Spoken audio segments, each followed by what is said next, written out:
Hey, Kristen, this is Park County Search and Rescue.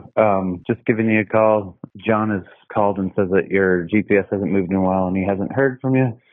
So we've been called to just kind of see if we can get a hold of you and find out where you're at or if you need any assistance. Rewind 18 hours, and I had just made it to camp. I was exhausted and feeling emotionally low. But that satellite text and then putting my phone into airplane mode to save battery triggered a search and rescue response the next day when my GPS location hadn't moved. But the breakdown didn't start at camp. It started at the trailhead with a communication lapse, and then an unwanted camp visitor that left me even more tired after a big elevation and mileage day. This is what every solo hiker needs to remember before they hit the trail. I'm Kristen, and this is Unstoppable Outside. I'm just an hour west of Denver. I'm going to be doing a 30-mile loop in just 2 days, one night backpacking. I used Caltopo to put together a route for this trip because there wasn't an exact one on all trails. And I'm going up the Brookside McMurdy Trail, and then I'm going to traverse the Colorado Trail Section 4 down to the Payne Creek Trail, and then make that a full loop. Love loop hikes. There are creeks along this path, but it's been a really dry spring, so I've packed over 3 liters of water with me and a filter as well when I do come across the creek, but it might be pretty dry. Not a lot of beta from the spring yet, so I didn't want to risk being too thirsty out here in the high altitude heat. It's already 70 degrees at 10 in the morning.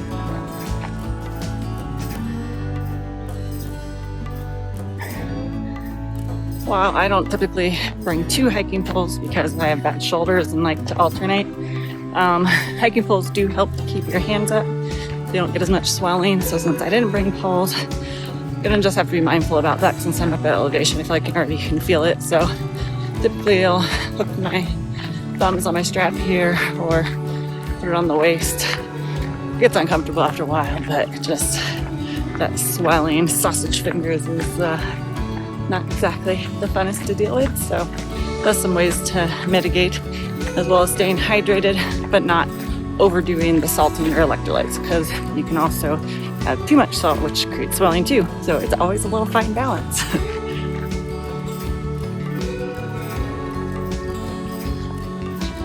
With it being warm out here, my nutrition and hydration plan is to make sure I get some water down me and a small snack every hour. So just coming up on the first hour, got some water, and now it's time for some little Swedish fish.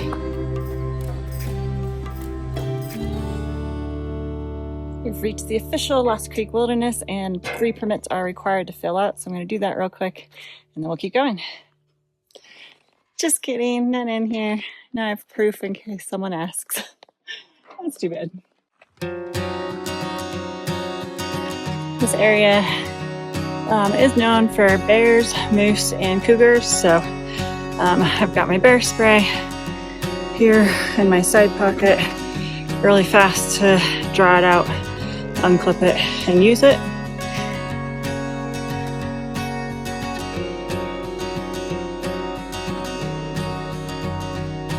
Alright, we just hit 6 miles, 3 miles to go to the highest point. I'm gonna stop and take a lunch break. We're going about 3 hours. It's 1 o'clock. Some homemade cheese and bean burritos for today. Tomorrow's snacks and lunch.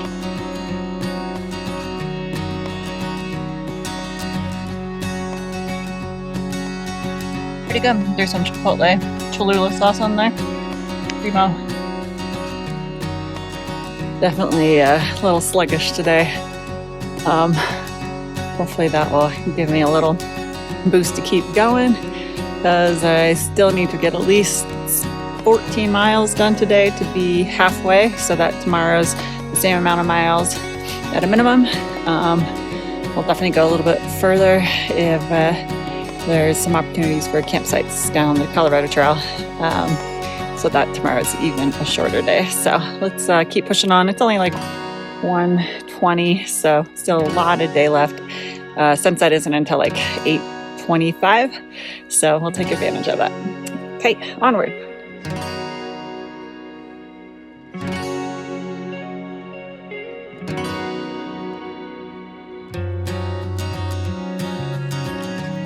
So these trails, while seem popular at the trailhead for parking. It's a big enough space and there's enough trails that everyone really spreads out, and you can just be out here by yourself. We're heading down into this beautiful valley. Keeping an eye out for moose, but nothing yet.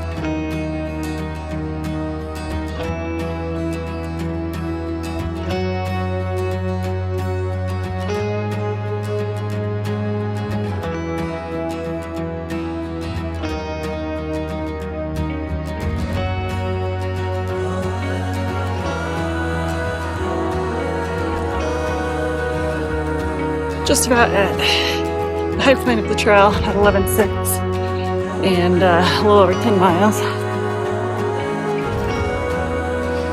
Yay. Finally going downhill.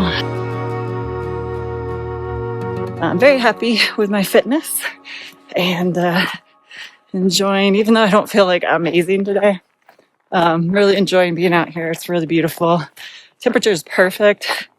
What cloud cover has been keeping it cool. Being in the trees has been keeping it cool. So it's been a really good day.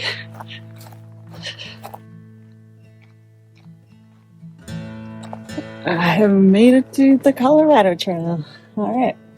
So I'm going to go at least another 1.5 miles, and then I'll start actively looking for a camp spot to call it a night.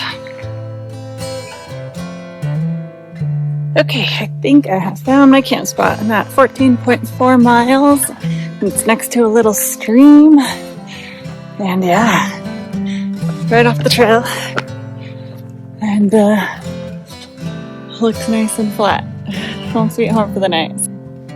Okay, I'm gonna take this little small spot just up above the trail a bit more, tucked away in here in the trees, have a little bit more privacy for bathroom and whatnot, or people walking by. It's a little after 5 p.m.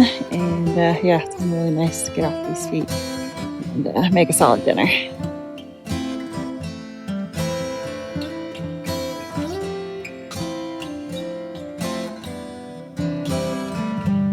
This year I've switched out to the Durston X-Dome 2 tent.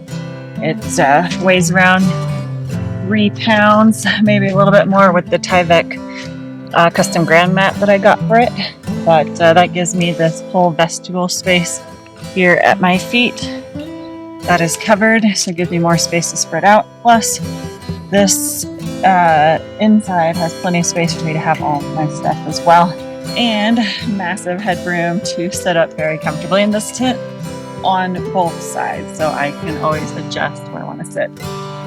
Let's go get our water for tomorrow so we can filter it for coffee and breakfast in the morning, and also all of our drinking water while we're walking out of here. I didn't know that my next actions would trigger as much worry as it would, and a search and rescue response the next morning. I satellite texted my boyfriend that I was at camp but lonely, and when I didn't get a message back within a few minutes, I put my phone on airplane mode to save battery. But it also locked down my location, so the next morning, when I started hiking again and kept my phone in airplane mode, it looked like I hadn't moved in over 18 hours. Chicken fajita. This is one of my favorites. I'm gonna add a little salt and pepper. I didn't bring my chipotle sauce, but it's still pretty good enough. Pretty good on its own. I'm gonna finish my dinner and then crawl into the tent and start to relax my legs for the night. Beautiful sunset I just caught. There's a little mouse friend who is out there making noises every once in a while. I've not gotten him on video. The first time my shoes were out there and he was climbed on top of them. So I was like, nope, don't munch on my shoes. So brought them in, but I keep hearing him get onto the Tyvek because it's super noisy, and I think it's going to be a rough night. Oh, toilet TV. Oh, shut alone. Good morning. Got a little chilly last night. Threw my jacket on. Glad I always bring it. And yeah, that little visitor, little mouse or pika, I didn't get it on video. But good news, bad news, this Tyvek is a perfect early warning system. Crinkle, crinkle. tell it's not just the wind. Yeah, he was very curious and coming to see what the tent was all about. Perched up on my shoes at one point, so I had to bring him inside. I was like, I don't want nice droppings in my shoe. Chewed on shoelaces. Well, got some sleep. Legs feel alright. So, time for some food. Slow, leisurely morning, and then we'll start hiking and finish the loop today. Never really hungry in the morning, so I'm gonna eat some big bears on the go. And if I get really hungry, I can stop and make meal, but I think I'm just going to tough it out as a beef burrito and some Cheetos, so that will take me through the day. Alrighty. I think I got everything ready to go and hit the trail again about 8:15. While I started hiking to finish the loop back to my truck, I had left my phone in airplane mode, thinking I'd be back to signal and my truck soon enough, and was totally oblivious that an emergency escalation was happening on the outside. Back home, my frozen GPS pin, combined with that lonely text, had triggered a major worry response from my boyfriend. By mid-morning, he made the call to search and rescue. I was just enjoying a 15-mile hike through Lost Creek, completely unaware that a search party was actively being mobilized for me.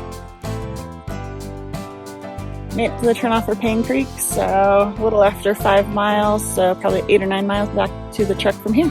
Just hit 11 miles, and on my way down, did the last big climb. That was rough and slow, but did it. My legs are tired. But heading down, 4 miles back to the car. Hey, Kristen, this is Park County Search and Rescue. Just giving you a call. John has called and says that your GPS hasn't moved in a while and he hasn't heard from you. So we've been called to just kind of see if we can get a hold of you and find out where you're at or if you need any assistance. I just had my own little experience on this trip that has me kind of in a weird place emotionally. It's around 10:30, turn my phone on, and it's blowing up. I shared with both my boyfriend and a friend where I would be, and then I was just going out for one night. Both have my location on my phone, but when it has signal, and I have satellite texting and Garmin texting, and I also had a lot of signal. He was like, your GPS location hasn't moved in 18 hours. I don't hear from you soon. I'm going to contact search and rescue, which is the right thing to do when there's a plan for when maybe your exit is delayed and you're overdue. So it's on me that I didn't communicate more proactively about, you don't need to worry until after 8 p.m. tonight or something like that. You know, he did call Sheriff's Office and Search and Rescue, and they reached out to me as well. So when I turned my phone on, I had text message and voice message from the Search and Rescue guy. So immediately called them, let them know that I was safe. Everything was fine on my end. And, just communicated a plan that when I got back to my vehicle, I would give them another call just to be good to go. So much appreciation. They will be getting a donation since they don't have a location for me to drop off pizza. And they're there for a reason and had my location really, been not moving because of a problem. That was amazing, and I would have been found and potentially rescued had something happened to me. So that's all good. So let's talk about sharing your location with family and a plan for when you're supposed to be back and when they should call search and rescue. When you're out here, communicate your location, share where you're parking, share the trail, the route that you're taking, share when you expect to be out, how much of a buffer. You could be I think I'll be out between 12 and noon, but really don't start worrying until 8 p.m. if you haven't heard from me. So give yourself that window. Then there's a plan in place. People aren't worrying as much, and search and rescue is called when it truly is probably needed at that point.